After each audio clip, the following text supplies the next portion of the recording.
बोल मेरे श्री गुरु महाराज की जय। बोल सांचे दरबार की जय। आओ प्यारी संगत, आज फिर हम नए अध्याय की तरफ बढ़ते हैं और जितना हो सके सार महाराज के ये मधुर वचन दूर दूर तक फैलाने की कोशिश करते हैं। तो अगला अध्याय है सहज योग। हरि गुण जपत कमलु पर गासई, हरि सिमरत त्रास सम नासई, सामति पूरी जितु हरि गुण गावे, बड़े भागी साधु संगु पावे हर रहाऊ, साध संग पाइये निधि नामा, साध संगी पूरन सभी कामा, हरि की भगति जन्मु परवाणु, गुरु कृपा ते नाम वखाणु, कहु नानक सो जनु परवानु, जाके हृदय वसै भगवानु। आहा, आनंद ही आनंद है। आइए गुरुवाणी की टेक अनुसार पांचवें पातशाह की श्री गुरु अर्जुन देव जी महाराज सच्चे जिज्ञासुओं को उपदेश करते हैं। हरि गुण जपत कमलू पर गासई। हरि के गुण गाने से कमल खिल जाता है, परंतु यह पता नहीं कि वह कमल कौन सा है। एक बाहरी कमल फूल है जिसे सब जानते हैं। भगवान गुरुदेव ने कृपा करने में कोई कसर नहीं छोड़ी।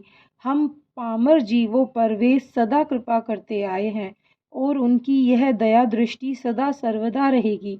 गुरु साहिब का जिस कमल की ओर संकेत है वह कमल है, घट का अर्थात हृदय का कमल है। यह कमल बाईं ओर स्तन से 4 अंगुल नीचे स्थित है। यह एक प्रकार की डंडी सी ही है जिसे डॉक्टर दिल कहते हैं, किंतु योग की परिभाषा में इसे ऊर्ध्व कमल अर्थात उल्टा कमल कहते हैं। इसका विवरण गुरुवाणी में भी आया है। उलट कमल अमृत भरिया, ए मन कितऊ न जाई, अजपा जाप न बिसरे, आदि जुगादि समाई। जो अजपा जाप हमें मिला हुआ है उसके जपने से यह उल्टा कमल सीधा हो जाता है। हर मानव मात्र के शरीर में केले के बंद फूल के समान यह बना हुआ है।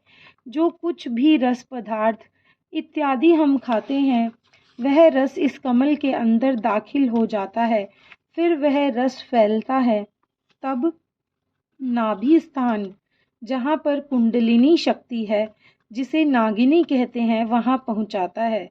भगवान विष्णु क्षीर सागर में शेष नाग की शैया पर विश्राम करते हैं, ऐसा हम प्राय ग्रंथों में पढ़ते हैं और तस्वीरों में देखते हैं। अब कोई अनुमान लगाए कि पाताल लोक कौन सा है। वहाँ सब तो जल ही जल है, वहाँ विष्णु भगवान कैसे रहते होंगे। इन बातों को जब तक हम घट के भीतर नहीं जाएंगे, अंतरीव मुख नहीं होंगे, तब तक शंका समाधान नहीं होगा। विष्णु पालन तथा पाचन शक्ति है। जो कुछ हम खाएं वह न पचे और रस न बने तो समझिए कि विष्णु शक्ति कमज़ोर है, वह अपना काम नहीं कर रही। नाफ पड़ने से ऐसा होता है। जब नाफ अथवा यह नाड़ी सीधी हो जाती है तो वह फिर से अपना कार्य करने लगती है। इस प्रकार पदार्थों का वह रस हृदय कमल में गया, उसमें से एक एक बूंद उस नागिनी के मुख में झरती है। इससे विषय वासना काम शक्ति बढ़ती है। हम जो अन्न के दाने फल इत्यादि खाते हैं उन सब में जीव होते हैं। जेते दाणे अन्न के जिया बाज न कोई, ऐसा गुरुवाणी कहती है। वह सभी जीवों की वासना हमारे अंदर संघर्ष करती रहती है। उसे हम जब तक संतान उत्पत्ति के लिए प्रयुक्त नहीं करते तब तक वह खींचातानी लगी रहती है। योगी उसी कमल के रस को उल्टा देते हैं। नागिनी तक वह रस नहीं पहुँचता और उल्टा कमल सीधा हो जाता है। उस कमल के ऊपर हमारा मन भंवरे के समान चक्कर काटता है।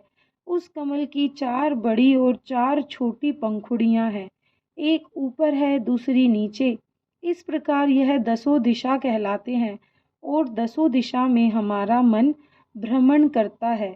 मन जिस पत्ते पर जैसा जहाँ जाता है वैसा ही सोचने लगता है। हम बैठे बिठाए दूसरों का बुरा सोचने लगते हैं, उसने हमारा बिगाड़ा भी कुछ नहीं होता। कभी कभी हम कहते हैं यह काम तो ठीक नहीं, हम ही करते हैं और हम ही सोचते हैं, मन उस पंखुड़ी से उठकर दूसरी पंखुड़ी पर चला जाता है। इस प्रकार मन रूपी भंवर एक एक पत्ते पर भ्रमण करता रहता है। कभी मन सुख ऐश्वर्य की ओर दौड़ता है तो कभी संग्रह त्याग की भावना प्रबल होती है। योगी जन अजपा जाप, जिसे सूफियों की भाषा में हफ्स दम कहते हैं, इससे उल्टे कमल को सीधा करते हैं, अर्थात वे ज़रबी प्राणायाम करते हैं, शब्द की चोट लगाते हैं। प्राणायाम भी 3 प्रकार का है, प्राणायाम, बयानायाम और ज़रबी प्राणायाम। इस प्रकार ज़रबी प्राणायाम से उल्टा कमल सीधा होता है। अब वह रस ब्रह्म रंध्र में चला गया, तब हमारे विचार साधुवत हो जाएंगे। उस समय दिल में दया, करुणा और गुरु सेवा इत्यादि भावनाएं उपजेंगी। हमारे कर्म बदल जाएंगे। हमारे अंदर अनेक वासना रूपी जीव हैं, जिन जीवों को हम संतान की ओर धकेल देते हैं। एक बूंद में अनेक शुक्र कीट अर्थात जीव होते हैं, किंतु पेट में जाकर एक ही जीव बनता है। यह प्रकृति का खेल निराला है। योगी जन योगाग्नि द्वारा उस खाए हुए पदार्थों को भजन के प्रभाव से दग्ध करके उन जीवों को नष्ट कर देते हैं। हम आरती में प्रतिदिन पढ़ते हैं, तत्व स्नेह प्रेम की बाती योग अगन जन के, तेरी आरती लायक सोजन जो हैं शुद्ध मन के। अर्थात योगी जीवों को नष्ट नहीं करते, मानो उनका कल्याण ही करते हैं। इसलिए सदगृहस्थ महापुरुषों से प्रार्थना करते हैं, महाराज हमारी रसोई अर्थात चौका पवित्र करो। श्री गुरु महाराज जी फरमाते थे कि घर के जीव साल भर खाते रहें तो चौका पवित्र नहीं होता, किंतु जब कोई साधु जन घर आता है तो उसके शुभागमन से ही चौका पवित्र हो जाता है। इसलिए उनका झूठा प्रसाद लोग बहुत श्रद्धा भावना से ग्रहण करते हैं कि चलो कुछ ना कुछ हमारा काम बनेगा, पवित्रता आएगी। योगी ने उन कीटाणुओं को योगाग्नि में जलाया होता है। कई जीव ऐसे होते हैं जो मर करके अन्न में, फल पदार्थों में चले जाते हैं। कई ऐसे हैं जो वर्षा में चले जाते हैं। वर्षा पड़ने से प्राकृतिक पदार्थों अथवा वनस्पति में रस उत्पन्न होता है। चंद्रलोक में गए हुए जीव फिर फलों में आ जाते हैं। मनुष्य फल खाता है तो उससे शक्ति बनती है। इस प्रकार माता पिता के मिलाप से जीव बनता है, अर्थात वासनाएं दग्ध होती हैं। यह एक लंबा चक्कर है। जैसे शब्द आया कि हरि गुण गाने से कमल प्रकट होगा, नाम जपने से काम दग्ध होगा। काम केवल काम वासना को ही नहीं कहते, सभी कामनाएं काम रूपी ही हैं। यह पक्की बात है कि नाम जपने से ही काम वासनाएं नष्ट होंगी। नाम जिनके मनि वसिया, वाजे सबद घनेरे, कह नानकू सच्चे साहिब, किया नाही घरि तेरे। जब कामनाएं रख कर नाम जपा जाएगा तो वह नाम नहीं होगा। किसी सिद्धि के लिए नाम जपा जाए तो वह भी नाम नहीं कहलाएगा। किसी आशा की पूर्ति, धन की प्राप्ति, मान सम्मान की चाहना, विविध वस्तुओं को सामने रखकर नाम जपा जाएगा। जन्नत परस्त जाहिद वो कब हक परस्त है, हूरों पे मर रहा है वो शहवत परस्त है। वह खुदा परस्त नहीं, शहवत परस्त अर्थात कामनाओं का पुजारी है। जन्नत की कामना दिल में रखकर नाम जपना सच्चा नाम सिमरन नहीं कहलाता।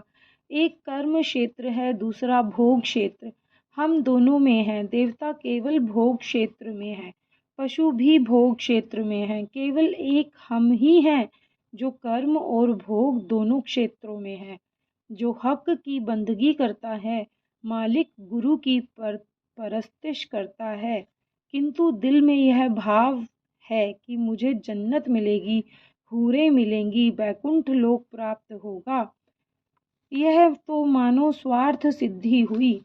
मालिक की बंदगी या उपासना काम रहित होकर की जाती है, उससे अवश्य हृदय कमल प्रकाशित होगा, अर्थात कमल खिलेगा।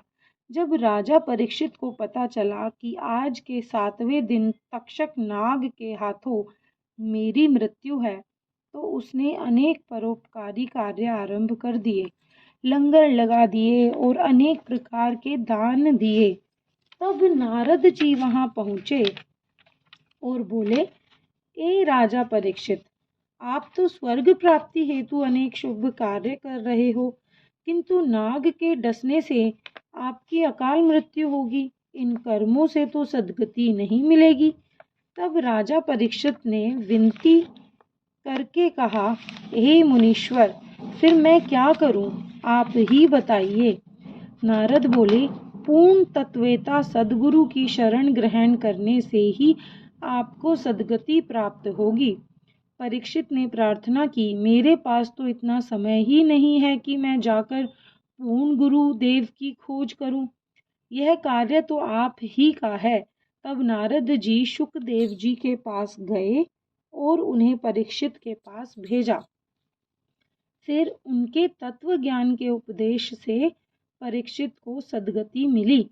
शुभ कर्मों से हमारा अंतःकरण शुद्ध होकर कमल प्रकाश नहीं होता, किंतु इससे स्वर्ग अवश्य मिल जाता है।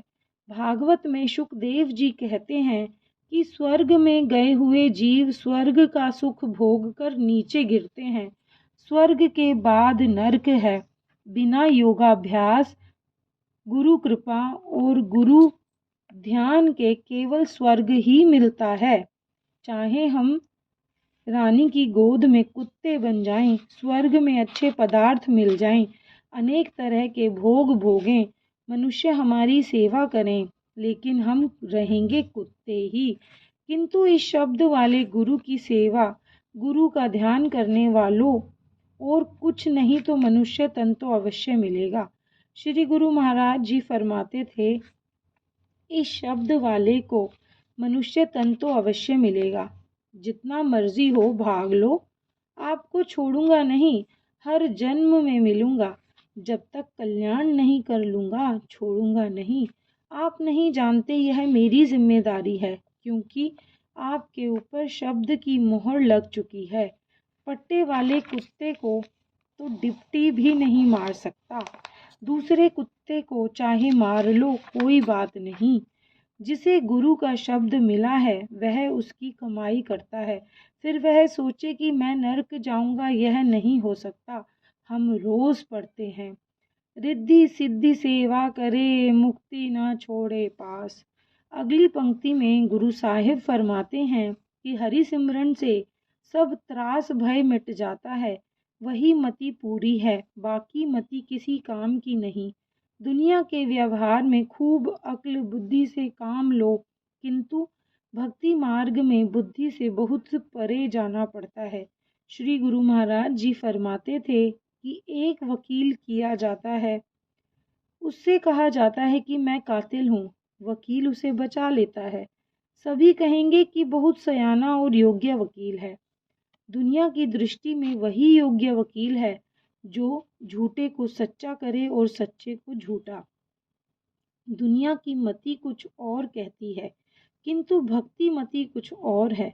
मति वास्तव में वह है जो हरि गुण गावे। इसकी प्राप्ति साधु संगत से होगी। बीमार की संगत करने से थोड़ी बहुत बीमारी तो अवश्य मिलेगी। उसकी सेवा में रात भर जागने से सिर दर्द तो कहीं नहीं गई। सच्चे साधु की संगत से जंत्र मंत्र नहीं बल्कि सतनाम की प्राप्ति होगी और फिर सभी कामनाएं पूर्ण हो जाती हैं। साधु की कृपा से कामनाएं सताएंगी नहीं। यदि हमने अपने मानव जीवन को सार्थक करना है तो साध संगत करो, नहीं तो हम चौपायों में गिने जाएंगे। 4 प्रकार की खानी है, अंडज, जेरज, स्वेदज और उद्भज। जब तक हमने नाम नहीं जपा, गुरुदेव भगवान की सेवा नहीं की, मनुष्यता नहीं आई, तो हम जेरज खानी में ही हैं। मनुष्य तन तभी परवान होगा, हमारा संसार में आना सफल होगा। बंदा आमद बराए बंदगी, जिंदगी बेबंदगी शर्मिंदगी। जब स्कूल में जाया करते थे तो मास्टर जी को कहते थे कि बंदगी अर्थात हाजिर हैं। बंदे को चाहिए कि हर समय मालिक के समक्ष हाजिर रहे, वह उसको हाजिर नाजिर समझे। अगर जिंदगी में बंदगी नहीं तो शर्मिंदगी है। धिक्कार है ऐसे जन्म पर। अगली पंक्ति में गुरु साहिब कहते हैं, गुरु कृपा ते नाम वखाना। जब गुरु कृपा हो तभी हम गुरु के नाम की महिमा का महत्व जान सकते हैं और प्रकट कर सकते हैं। गुरु साहिब कहते हैं कि उसका ही जीवन सार्थक है जिसके हृदय में भगवान बसते हैं। अब हमने देखना है कि हमारी ज़िंदगी कितनी है और हृदय में कौन कौन बसता है। अगर हृदय में कोई और है तो ज़िंदगी पर रोना चाहिए। अगर हृदय में भगवान के चरण बसते हैं, मालिक की तस्वीर बसती है, तो ठीक है। रोज़े क़यामत हर के राह, दर दस्त गीरद न राम नामरा। मानिज हाजिर मेशवम, तस्वीरे जाना दर बगल। मेरी बंदगी और कमाई क्या है? क़यामत प्रलय के दिन सबकी हाजिरी मालिक के चरणों में होगी। जब मेरी बारी आएगी और मुझसे पूछा जाएगा तो मैं अपनी बगल से अपने प्रीतम की तस्वीर निकाल कर कहूँगा कि यह मेरे जीवन भर की कमाई है। और इसी मूर्ति को हृदय में बसाना और इसी का ध्यान करना चाहिए और अपनी मूर्ति को भुला देना चाहिए। इस नाम रूप से परे हम शुद्ध आत्मा हैं। नाम जपना और नाम रूप याद करना, यह दोनों बातें एक साथ नहीं रहती। इस नाम रूप को भूल जाना और उस नाम रूप को